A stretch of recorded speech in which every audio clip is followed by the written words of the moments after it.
Because here's the reality. We as a nation are deficient of vitamin D3. We don't spend time out in the sun.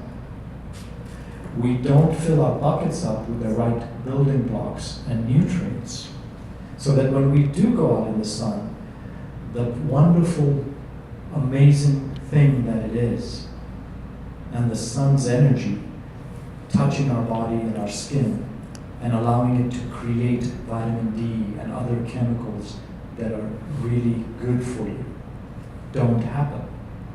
Vitamin D is important across the board. There isn't a single cell in your body that does not need vitamin D3. Without it, your immune system can't work as well. Without it, your DNA gets messed up. Without it, your ability to heal and repair and think, and your heart's ability to do its job, and your liver and kidneys' ability to cleanse and detox, every single part of your body needs vitamin D3. I get cancer patients coming to me, and they haven't gotten the vitamin D3 test done, and they're low. And we just start putting that back in and start filling up the buckets of all the other things, and they start turning around. Sometimes they're given 3 months when they're sent to me.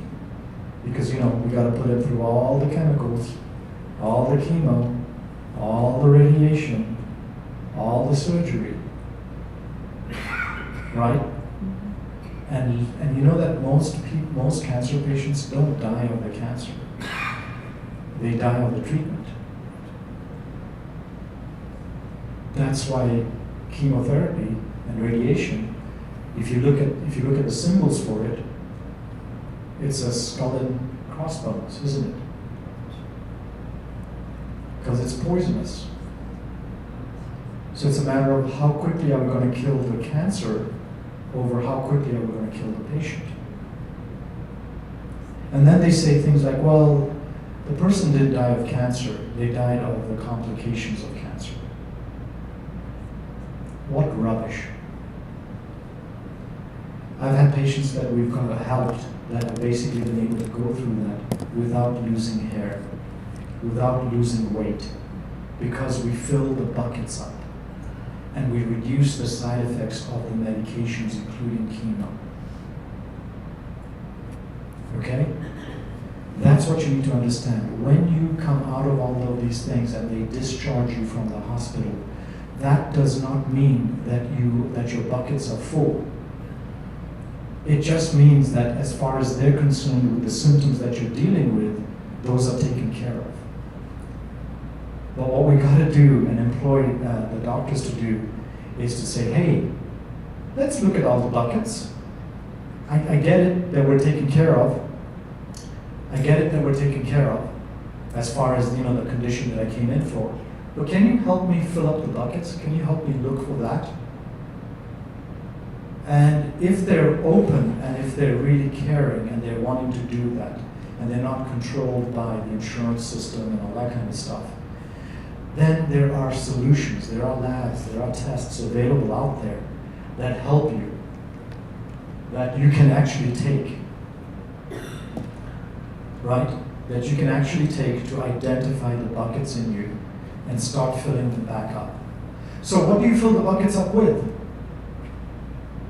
Go on, the answer's on the screen. Real food. Please, please, please try to eat food that is chemical free. The chemicals damage the chemistry in your body. They create holes in your bucket. Along with the medications and drugs, they cause you to deplete yourself. Okay? So please make sure that you're eating real food. Don't overcook it. Here's a real simple way, okay? Think about it this way. If you have a plate in front of you, look at the plate and fill up half of it with heaping amounts of plant material. Remember I said plants. That means vegetables, fruits, herbs, spices, and plants. Okay? Eat a variety of that. The other quarter of that, so you've got 1/2 full of vegetables of all different types. Try to make sure that they're semi-cooked or raw if possible. If you have digestion issues, then we can break that down.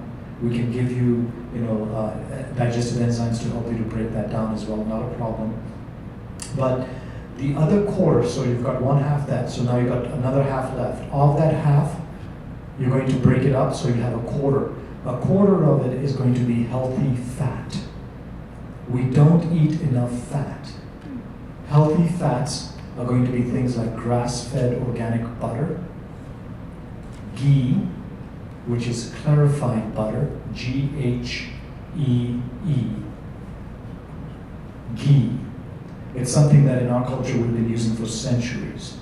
What you do is you take the butter and you simmer it and you basically make ghee. Now, Jigisha, after we're done here talking, if you give her your name and email and all that, she'll send you a recipe to make ghee out of organic butter. Okay? Healthy fats, avocados, nuts, seeds, right? Nut butter. I know a lot of times it's difficult to chew things, right, as we get older, but nut butter. Another thing, so